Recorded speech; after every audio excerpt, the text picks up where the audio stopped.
Please subscribe to Telugu 7 Media.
అనుకోకుండా చాలా ధైర్యంగా దాన్ని ఫేస్ చేసినప్పుడే మనము గెలుస్తామనేది ఒక నమ్మకం నాకు.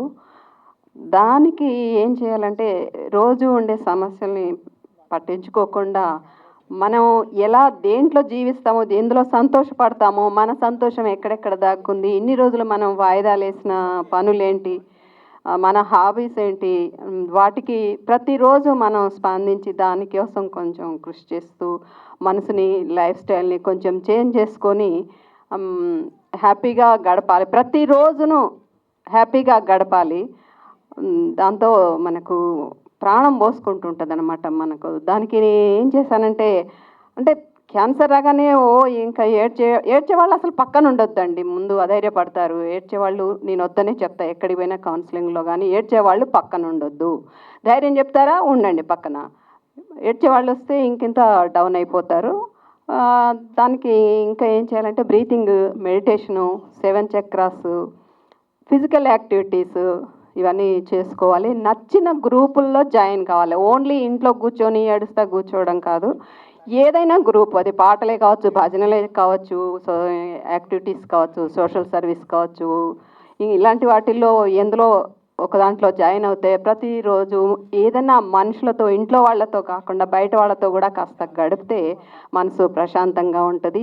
సమస్యలు అనేవి మనల్ని, అంటే ఒక స్పీడ్ బ్రేకర్ ఉందని తెలిసినా కూడా టాక్ మనకు గుట్టుకోకుండా స్మూత్గా డీల్ చేయడం లైఫ్లో ఈ మెడిటేషన్ తోటి కానీ వీటన్నిటితో అలా మన లైఫ్ స్టైల్ అలా ఉంటుంది. సో ఎవ్వరు అంటే ప్రతి చిన్నదానికి ఆవేశపడిపోకుండా వీటి వల్ల మనకు ఒక ఎమోషన్ కంట్రోల్ అవుతుంది.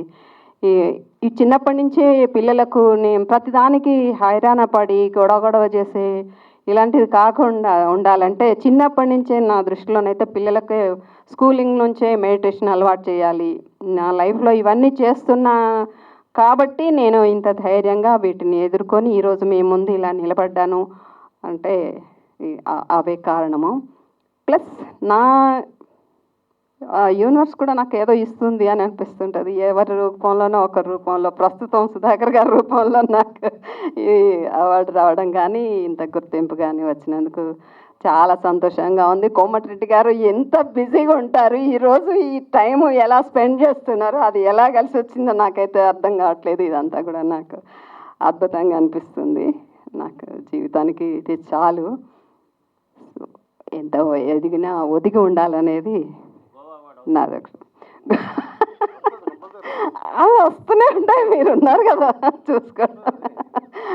ధన్యవాదాలు. Thank you very much. మంత్రి గారు ముందుగా పునర్నవి మా సుమతి వదిన గారికి జన్మదిన శుభాకాంక్షలు తెలియజేసుకుంటూ, ఇలాంటి జన్మదినాలు ఇంకా ఎన్నో సంవత్సరాలు చేసుకోవాలని, నిన్న 100 ఏళ్ళు ఆరోగ్యంగా ఉండాలని భగవంతుని ప్రార్థిస్తూ, ఆమె డాక్యుమెంటరీ చూస్తే అది ఒక డాక్యుమెంటరీ కాదు, ఒక జీవితం ఎలా ఉంటుందో నిజంగా చూస్తున్నంతసేపు ఒకవైపు దుఃఖం, ఒకవైపు సంతోషం కలుగుతుంది. ఆమె పడ్డ కష్టాలు కానీ, ఆమె తపస్సు కానీ, ఏ విధంగా జయించింది క్యాన్సర్ను 2 సార్లు, అది ఒక విషయం అయితే, స్పోర్ట్స్మెన్గా ఆ వయసులో రాణించడం, ఎన్నో అవార్డులు తీసుకోవడం, లింక్ రికార్డ్స్లో స్థానం సంపాదించడం వంటిది మామూలు విషయం కాదు.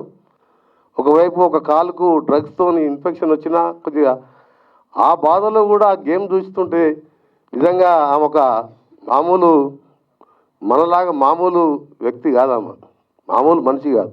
నిజంగా ఆమెలో ఏదో ఉన్నది కాబట్టి భగవంతుడు ఆమెను అంట నడిపించిండు. ఇలా మన ముందర ఆమెను చూస్తుంటే ఇలా కోట్లల్లో కూడా అలాంటి సుమతి వదిన గారు దొరకరు.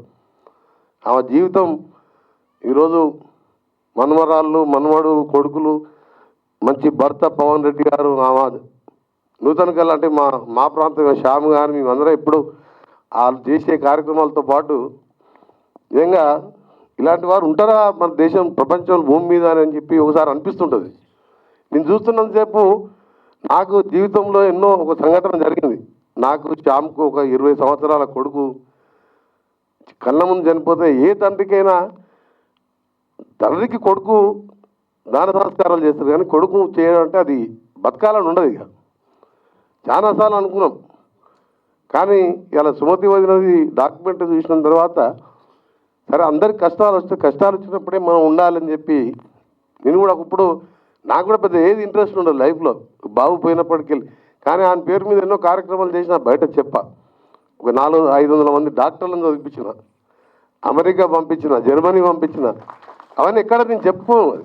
ఎందుకంటే రాజకీయాల్లో ఉన్నాం కాబట్టి చెప్పుకుంటే ఏదో ఆశించి చెప్పినా ఉంటారని చెప్పి పేదవాడు నా దగ్గరకు వచ్చిందంటే ఏదో ఒకటి చేసి పంపిస్తాను.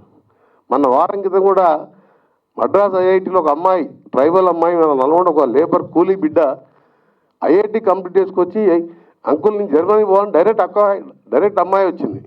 ఎమ్మెల్యే 12 lakhs పే చేసి ఎంఎస్ కంప్లీట్ చేయాలని చెప్పి ఐఐటీలో హైడ్రాలజీలో ఒక స్పెషల్గా 3rd yearలోనే ప్రొఫెసర్లు అందరు కలిసి కూడా మంచి 10,000 వేసుకొని ఇంటర్న్షిప్ పంపించిందంట. మంచి కాలేజ్ ఒక అడ్మిషన్ వచ్చింది, ఫేమస్ హైడ్రాలజీలో ఆమె ఒక రీసెర్చ్ లాగా. 3 పిల్లలు, 2 అక్క చెల్లెళ్ళు, 2 చెల్లెళ్ళు, ఒక తమ్ముడు, తల్లి కూలికి పోతారు మా దేవరకొండ ప్రాంతం. ఆమె చెప్తుంటే ఆమె స్టోరీని ఎవరు రాలి ఒక్కతే వచ్చింది డైరెక్ట్గా. ఎంతోమంది వస్తుంటారు తెలంగాణ మొత్తం నుంచి, కానీ అలాంటి వారిని చూసినా ఎంత సాయం చేసినా ఈరోజు సుమతి వదిన గారి జీవిత చరిత్ర చూస్తే నిజంగా ఇంకా ఏదో చేయాలని నాకు కూడా ఈ రోజుకెళ్ళి ఇంకో సంకల్పం కొట్టింది. అందుకనే వారి జన్మదినంలో ఇప్పుడే చెప్పింది, మీరు సమయం ఇవ్వడం కాదు, మీరే నన్ను ఇక్కడ ఆహ్వానించి మీతో మీ జన్మదిన వేడుకలు జరుపుకునే అవకాశం కల్పించినందుకు మీకు, అలాగే మా సోదరుడు సుధాకర్ గారు నాకు చాలా దగ్గర వ్యక్తిగానే, ఆయన ఇంత మంచి డాక్యుమెంటరీ తీస్తారని చెప్పి అనుకోలేదు. ముందుగా నా డాక్యుమెంటరీ వేస్ట్ ముందు నా డాక్యుమెంటరీ 5 సార్లు ఎమ్మెల్యేగా ఒకసారి ఎంపీగా గెలిచినా అవన్నీ ఈమె జీవిత చరిత్ర ముందు ఆ రాజకీయాలన్నీ కూడా వేస్ట్. అందుకనే మరొకసారి నాకు ఈ సమయంలో మా డివిఎన్, మా ఎస్ఎన్ సత్యనారాయణ రెడ్డి వీళ్ళందరి గురించి అనుకుంటే ఈరోజు ఎక్కడ ప్రోగ్రాం పెట్టుకోలే. రాత్రి 2 గంటలకు మహబూబ్నగర్ జిల్లాకి వెళ్ళి వచ్చిన. రోజు ఒక జిల్లా పెట్టుకుంటా నేను, ఎందుకంటే ఖాళీగా ఇంట్లో ఎప్పుడు ఉండను నేను. ఎక్కడ టైం లేవు, బయట ప్రోగ్రాం లేకుండా నల్గొండ కన్నా పోతుంది కానీ ఇంటి దగ్గర ఉండను నేను. నాకు వేరే బిజినెస్ అంటూ ఏం లేదు. పొద్దున్నేస్తే ఎవరన్నా వస్తారో అని చెప్పి వాళ్ళ కోసం బాధలను వాళ్ళు వస్తారో అని చెప్పి వాళ్ళకి సమయం ఇవ్వండి తప్ప.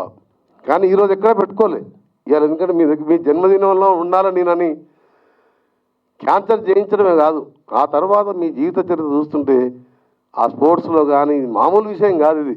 ఎన్నిసార్లు ఎంత చెప్పినా తక్కువనే ఇది. మరొకసారి మీకు జన్మదిన వేడుకలు, ప్రతి జన్మదినంలో మీరు పిలవకుండా పాల్గొంటాయి. ఈ డేట్ రాసి పెట్టుకుంటాం మేము.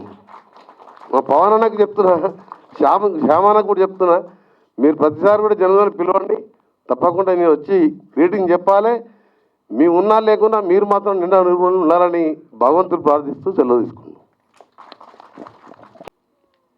వేదిక మీద ఉన్న మన మంత్రివర్యులు కోమటిరెడ్డి వెంకటరెడ్డి గారికి నా యొక్క ప్రత్యేక కృతజ్ఞతలు.